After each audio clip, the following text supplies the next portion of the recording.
Have you ever met one of those guys that you just want to be when you grow up? Well, for me, that guy is David Draper from Petersen's Hunting, all right here, right now. Hey, I'm KJ, dedicated lifelong hunter here. If you got an interest in all things hunting, you're in the right spot. Whether chasing quail across the plains of Oklahoma or in pursuit of elk in the backcountry of British Columbia, you'll always find me on the hunt. This episode is brought to you by Ruger, Timney Triggers, Range Ready Studios, Silencer Central, and Vortex. All right, welcome in. Gun Talk Hunt. We are in beautiful Utah. Lovely Utah. Like central Utah. Central South, I would say, is what I would call it. Yeah. Maybe. So the man to my right, your left as you're looking at the dial, is Mr. David Draper. Are you the editor-in-chief, head honcho? Yes. What's your title yes. over at Petersen? All of the above. All of the above. So official title is editor-in-chief. I like to think of myself as head honcho. I don't know if my boss thinks you might do, but run it. Yeah. You run it. We all know. I'm in charge of the edit in the magazine, on the website, video assets, all of that. So that is my role in life. Man, among others. So everyone in the firearms industry, if you're not familiar with Mr. David Draper, we all say when we grow up, we want to be David Draper. Like that's you don't want in this head, KJ. No, that's what I want. That like my goal in life is to be Mr. David Draper. Oh, well, like, thank you. Like seriously, and that's like around like circles and media. Everybody says, "Oh man, I want to be David Draper." Like so, it's a big time compliment because like we all aspire. To, I think like, we reach all. your level. I don't know. We all have pretty good gigs. I think like we're all blessed in life. So I do appreciate that, but So I don't know how true it is. I will make a little caveat. I have a fantasy draft going on right now, and I do not want to miss out on some players. So I will update you on the picks that I have and the picks that I'm going to submit. Don't ask me for any help on this. No. I'm not an NFL guy. So unless is there some ex-Huskers playing, then maybe I could throw in there. I'll go for ex-Huskers. Exactly. That's what it could feed but you. I will. Like, college football we could talk, but yes, college football we can talk. As an Oklahoma and a Nebraska kid, like Nebraska. Dude, they went back like you look at some of the battles they had. I remember like the 2000 game when Nebraska came to Oklahoma. They were ranked number 1. I forget what Oklahoma was ranked, but we were not projected to win that game. And I think Nebraska went out because that was Tim Couch. Yep. That was when he was there. Yep. So No, not Tim Couch. Eric Crouch. Eric Crouch. Yeah. Tim Couch was at Kentucky. So anyway, I remember like going to that game because I'm alumni of Oklahoma. Yep. Multiple years. A lot of people go to school for 7 years. Yeah, they're called doctors. Yeah. That's my dad's joke because I went to school for 7 years too. That's my dad's joke. He would tell his farmer friends, "Oh yeah, lots of people went to school for 7 years. They're called doctors. Not my kid." Not my kid. And that's how I felt. Like I got a master's out of the deal. No, well I didn't even get that. I just got a bachelor's in 7 years. So you really Yeah, I milked the system. Yeah, I did too. I've got to make a pick. Make a here. pick. So I'm going with a backup quarterback. I'm going to draft Caleb Williams. I know it's a stupid move, but he is my backup reserve quarterback. See how he does. I can dump him if I need to. Okay. So the pick is in. Pick is in. But yeah, I remember going to that game, and it's back in the days when you like camped out. Yeah, oh yeah. Like, you camped out for tickets. Heck yeah. And so we camped out for tickets 2 days in advance. So we were like, I want to say we were like 5th or 6th in line. So we were way up there. And then comes game day, and you had to camp out for your, like, to get into the gates. Yeah. And so we camped out 2 days. It was awesome. Like, we had a rotation. Like, we would all meet up there at night. When everything was done, we'd camp out. Then we'd go to class. It was... Oh, that's awesome. We worked it in shifts, man. Yeah. So I remember going to that game. Oklahoma did pull it out. Yes. But it was one of those games that you just didn't want. Yeah, and I'm, I mean, we should probably talk about hunting sometime, but I'm from the old Big 8 days when it was NU, OU was the big day after Thanksgiving rivalry. And when we went to like the Big 12, we started playing Texas, some of the other teams, it was like, and people were like, Colorado tried to call us our rivals, and we're like, no, man, Oklahoma was our rival. Like, Oklahoma, I hated them, but I also loved that rivalry. Well, it's a mutual respect. It was. I mean, Barry Switzer and Tom Osborne, those were those days. Yeah, and I guess it can translate. Watch this segue right here. Oh, I want to pay attention to this. Stick with me. It's like, so we both have different media platforms. Yeah. It's the Petersen's Hunting and it's the Gun Talk Media, but we have a mutual respect for what each other does. 100%. this is it's more of a friendship. Yeah. I think a lot of people don't understand in the firearms industry and among all of us, because we've been to an NRL Hunter match media together. event. And we've known each other from back in your agency days. gosh. I started at Cabela's right out of college. So we've known each other for a long time. And I mean the gun industry is fairly small and tight knit. Like we all kind of run each other. Nearly 17. I don't even want to think about how long Nearly it is. 17 years. Yeah. So. Holy crap, that's amazing. You're Do I back have a up. pick coming up? Someone picked one of my players. Oh man. No. So let's talk about your fall. Like what you got cool. coming up. Yeah. I know you have some hunts coming up. Yeah. We're out here at a Christensen Arms event, and maybe that's where we should start.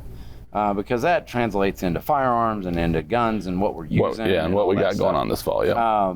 So what are we doing here this week with Christensen Arms? So it was cool. Like we got to come out and see the Christensen Arms factory. And I think like you, I get to do a lot of factory tours. It's kind of part of our job. Manufacturers will take us to the factory tours, do the dog and pony show, and you'll kind of, get to see how their thing is. And I'm going to tell you what, I was super impressed with the Christian factory because those people that are building your rifles are end users. Like I've been to I'm not going to name names, but I've been to other factories where the factory workers, they're hard workers, but they're just clocking in, doing their job. They're maybe not end users. These kids at the Christian's factory, and they seem like a younger workforce. I mean, there's 20-year-olds that have been, there's 25-year-olds that have been working there for like 6 years. There was a kid in high school.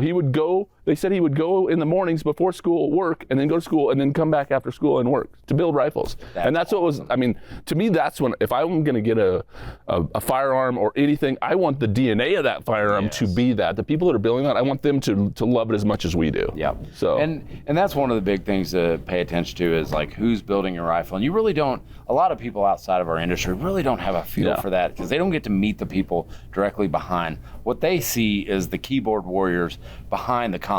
100%. I mean, that's really what it is. 100%. And it's just not that way. And this is one of the only factory tours, and you guys this is actually impressive, that they actually let media members go out into the factory and everything and not go through a metal detector. Not go through a metal detector. And the other thing I thought was really impressive is like a lot of times as media members, they'll go, okay, you go to the factory floor and they'll be like, you can take pictures of this, but don't take pictures of this. Right. Or you can do this, but don't tell people about this proprietary process. Yeah. They were like, take pictures, tell people everything. Like I think some of us commented, we've been on a lot of factories, we've seen a lot of rifles being built. That's the first time I've ever seen carbon wrapping process and how cool that was. Like to see them wrapping the barrels. I'm telling you, like they developed it. Like it's all that's what aerospace engineering is where this was, the Christensen Arms like came from. 100%. Yeah. Really cool.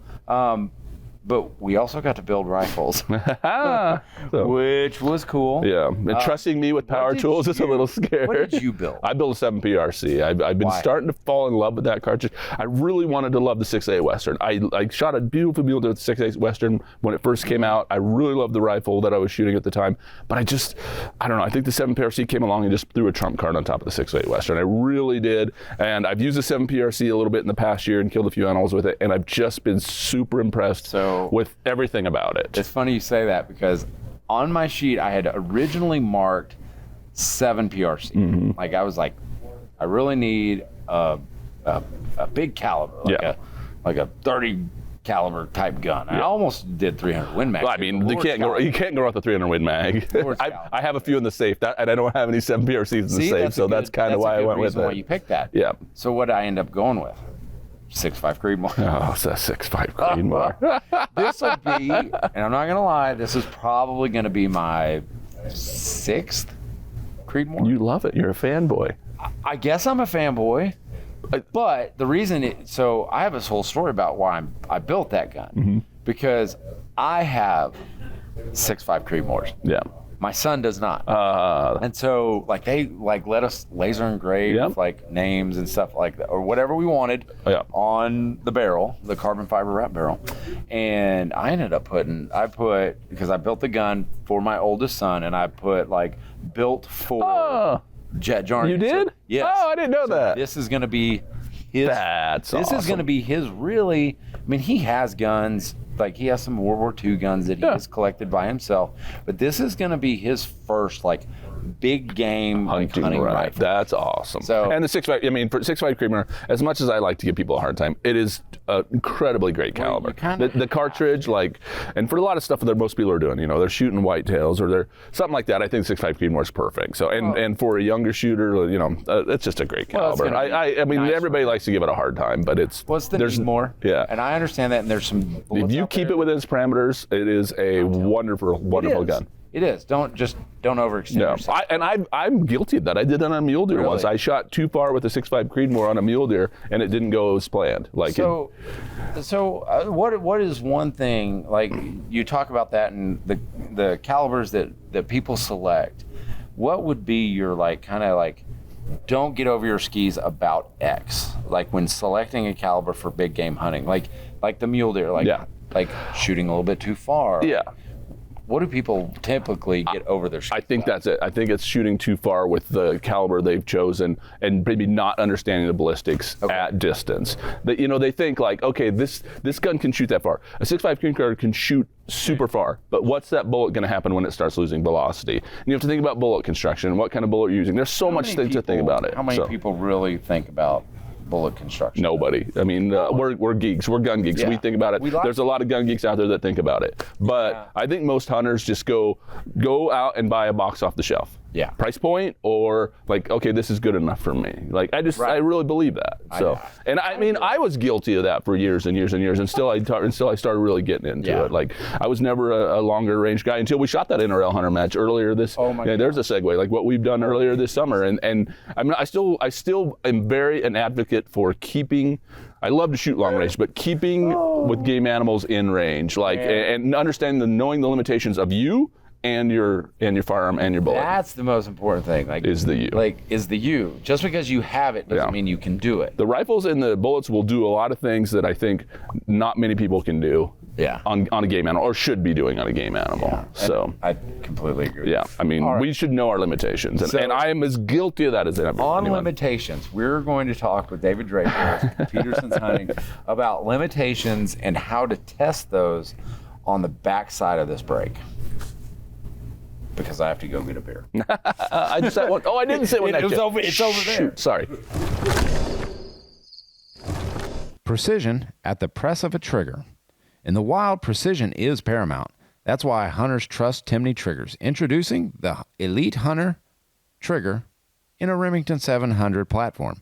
Engineered for perfection, the Elite Hunter trigger offers a crisp, clean break and is easy to install. It's designed to elevate your accuracy and performance, making every shot count. Timney Triggers has a wide range of hunting triggers for a host of different rifles. Trust the Elite Hunter Remington 700 trigger and feel the difference. Visit timneytriggers.com to find your perfect trigger today. Master your shot with Range Ready Studios. Every hunter dreams of that perfect shot, and sometimes it doesn't work out, mostly because we haven't prepared. At Range Ready Studios, we turn your dreams into reality with top-notch training just designed for you. Our courses cover everything from basic firearm safety to advanced shooting techniques with hands-on training and expert guidance. That's key. You got to know who your training is coming from here, folks. You'll gain the skills needed for those critical moments in the field. Take control of your hunting future. Visit rangereadystudios.com for more information. We're talking Razor HD scopes. When you're in the field, clarity and precision are everything. That's what hunters look for, and that's why they trust Vortex Optics and their Razor HD line of scopes. The Razor HD scopes offer superior light transmission, stunning resolution, and unmatched durability. With these scopes, every shot is a confident shot. And you know what? They do have an impeccable lifetime guarantee, so you can trust that your investment is protected for life. Elevate your hunting experience with Razor HD scopes. Visit vortexoptics.com to learn more. Vortex Optics, because every detail counts. In the heart of the wilderness, precision matters. Ruger introduces the American Gen 2 rifle. Designed for hunters who demand excellence, the Ruger American Gen 2 offers enhanced accuracy, smooth bolt action, and durable design. It's the perfect companion for any hunting expedition, providing reliable performance every time you pull the trigger. Trust the Ruger American Gen 2 to deliver when it counts. Visit Ruger.com to learn more and find your next hunting rifle. We're back from the break, and I'm going to tell you right now, after Caleb Williams, I picked up a kicker because it's that late in the rounds, and I picked up an extra wide receiver, Stephon Diggs, which should be good. We're here talking with David Draper of Petersen's Hunting, and we talk about like setting our limitations and setting our expectations for ourselves. And we recently went to an NRL Hunter match, which I did poorly. Not necessarily my fault, no, but learning experience and helped me work through a lot of issues under pressure, under the clock, which I really appreciated. Yeah. What did you think of the NRL style match? I went into that trip because thinking I don't want to do this. I'm not a competitive person for one. I'm just not very competitive, and I'm also very much not like. I'm trying to think why I didn't want to do it. I think some of it I was like, I'm gonna show poorly. Like I'm gonna do poorly, and it's gonna reflect poorly on my brand. Like that just in my head I thought that way. So I kind of did not want to do it. You have a brand? Petersen's Hunting brand. He has a brand? You said you wanted to be me. I do want to be you. I do want to be you. But I was worried going in. I don't know that I really wanted to do it, and I absolutely loved it, and I'm planning to do one next year. I'm not going to be a guy that's going to shoot a bunch of matches, but I think I'll probably shoot 1 to 2 matches next year. So my goal is 3 matches, so we should try to team those up. Yeah, perfect. I think I'll come back here to Utah and try to shoot the Hornady one again, and then let's look at some other ones. Okay. Yeah, and I mean, there's some down in toward your direction. Like I'm a Western guy, but I could come your direction. We could meet up for one. Oh, I like that. Yeah. It is like we get overwhelmed by trying to protect our image and going like. I'm not a guy that puts myself into like a difficult situation that I'm not going to succeed in very well. I'm like, if I'm going in a situation, I want to succeed. Like, and if there's a situation like I'm not going to succeed, I'm like, I don't want to do that. Come on. Fear of failure. Of failure. Man, I have learned in my short lifespan that, there's some stuff that I really agree with you on, and that I don't want to put myself out there because I'm scared. Like, I don't want to come across as a fraud. I got to pick, folks. I have to ESPN's calling in. I'm so sorry about this. This is awful, and I apologize. I'm going to go with all positions. Let's see who's available. Who's available. Oh, my gosh. A bunch of, like, second-tier quarterbacks. I've already got a quarterback. Got your backup quarterback lined up? I got my backup quarterback? You've got your kicker. Oh my gosh, like I don't really know what I need, honestly. What do you think? Do you think running back or No, I was gonna go running back. Well, look. Is there anybody? Ezekiel Elliott or Tony Pollard? I'd say Ezekiel Elliott. All right, we're going Ezekiel Elliott. The pick is in. All right. Don't blame me. See, look, I'm gonna totally blame you. But no. I don't like to put myself out there if I know I'm not going to succeed. But that is where I think we, as a community, fail a lot because we don't book that hunt that we think is going to be hard. We don't, because we don't know the area and we don't know the steps. And I think we need to just like we did, trudge forward.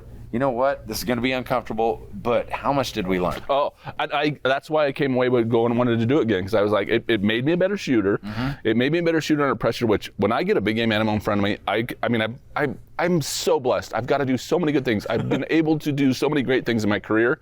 You put an animal in front of me, it doesn't even have to be a big animal. I'll still fall apart. Oh, yeah. I'll still fall apart. So that NRL Hunter taught me to like slow as fast and you have 4 minutes to get all this done, to identify your targets, range them, and engage them. And it taught me to like just take a breath sometimes, like because I forget to breathe sometimes. Take a breath. If you're not able to take the shot, then don't take the shot. Don't rush it. Don't be stupid and rush it.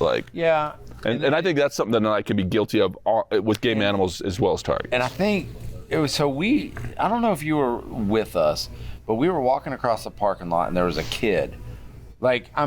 Dude had to be 20 years old, maybe 19. Mm-hmm. Young kid.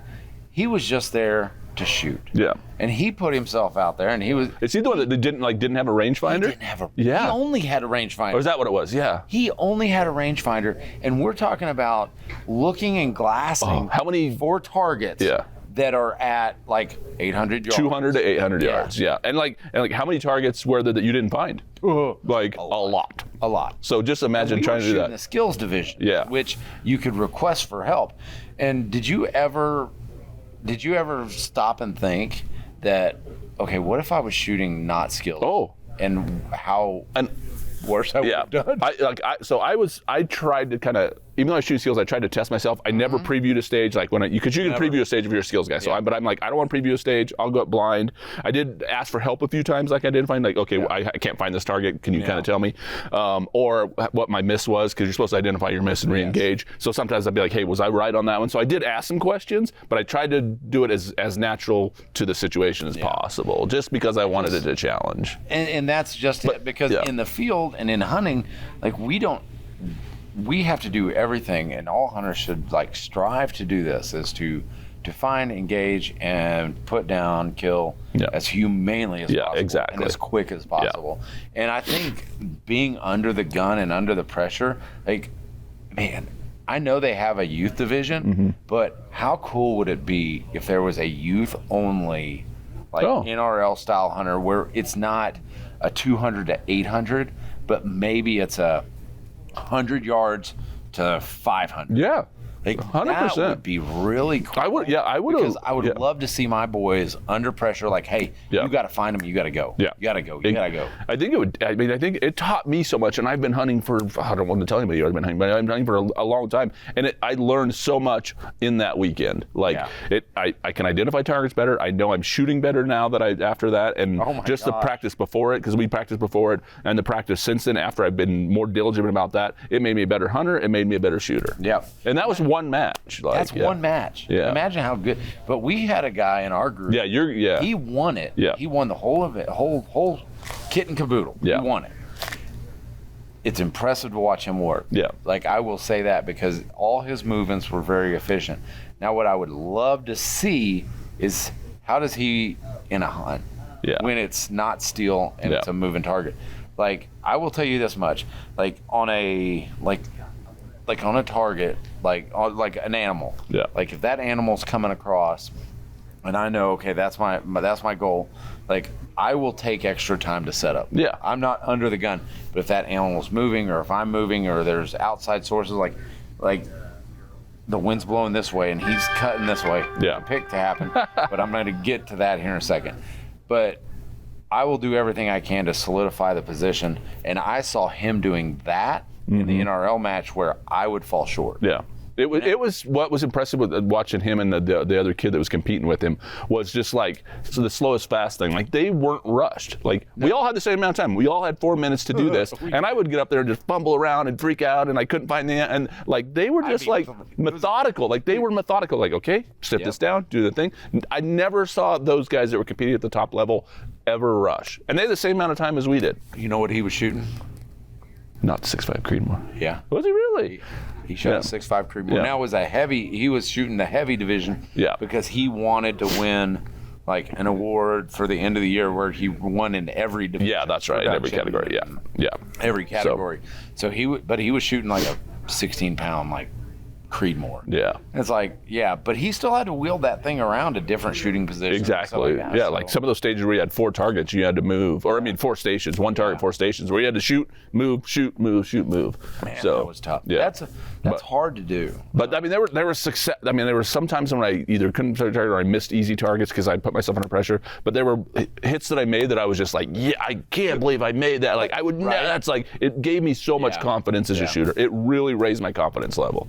For better, for worse. How many targets were there where you're like, you just flat out missed them and they were the easiest targets? Oh, there were some of those for sure. I missed the buffalo. That's the biggest target out there. No, that was our first stage, my very first target I engaged, and I was so freaked out mentally because remember, that was a 4-target stage where there's a turkey. The turkey that no one ever found. Like, even some of the professional shooters didn't find that turkey. And that buffalo was the very first target I engaged, and I missed him twice because I was so rattled. And finally they're like, hey, you have 30 seconds left, and I hadn't even shot yet. And I was like, so I just started sending ammo down range. So yes, I know what it's like to miss a buffalo-sized target at 810 yards. But then I shot prairie dogs at 600 yards, you know.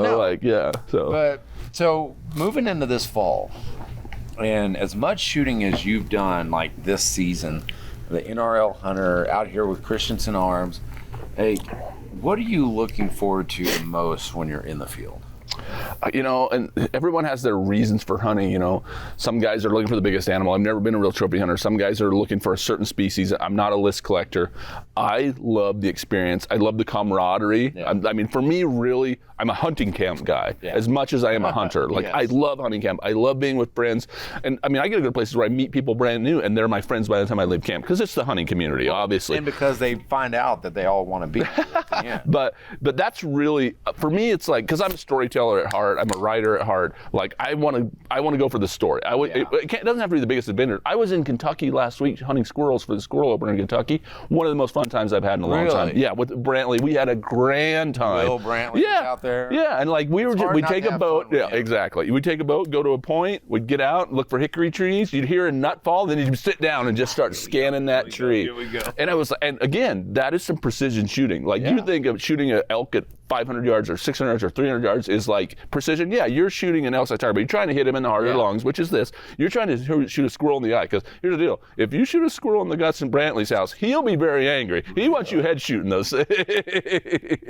Brantley, he's such a good. Oh yeah, but so I've done cool things. I was in Zimbabwe a month ago hunting Cape buffalo, but then I hunted squirrels a week ago in Kentucky, and I had as much fun doing that. Like, it's for me, it's about doing cool things. You see why I want to be David Draper at Petersen's hunting. You see why. No, you don't want these demons. No, I do. I want all of them. Give me all the Nebraska Husker demons. There's a lot lately, let me tell you. It's hard to be a Husker fan. Are y'all gonna be Matt Rule has changed the game with the Huskers and the transfer portal. I don't like college football today, but it's going to make us good. I think we're going to be a good team this year. I really do. But I say that every August, and then by the second week of September, I'm like, well, I don't have to watch. Saturdays are open for the rest of the fall. That's funny. All right, well, go check out Petersen's hunting, because they are doing a lot of good stuff over there. I appreciate that. And I will say the content that you guys are pumping out is second to none, because you're leading the charge. And I love it. I appreciate that. You know, we've been around 50 years. It's a legacy brand, but we have, I mean, it's to see the people that have written for Petersen hunting, and as the editor, like when we did our 50th anniversary issue, I got to go back and read all the old issues. Yeah. And it's just great to read some of those old hunting stories by the legends. And I can't believe that I am in charge of carrying that legacy forward. It blows my I'm not. It blows my mind, man. It blows my mind. It's funny because, like, the most humble guy I know is sitting to my right. And because he will never say that he's a legend, and that's one of the things I love about you. Blessed. But you should know, like, you have solidified yourself as one of the leading voices in our industry, and I truly do appreciate you. KJ, that's too much, but I appreciate it, man. All right, David Draper. Hey, where can they find out more about David Draper and Petersen's? You know, petersenhunting.com. That's our digital website. Yep. Petersen's Hunting on Instagram. I'm Feral Fork on Instagram. So if you want pictures of food or whatever else is out there, and you just want a smart ass, that's me. So that's all right. David, thanks, bro. Hey, man, thanks a lot, KJ. I appreciate it. Thanks. That's it.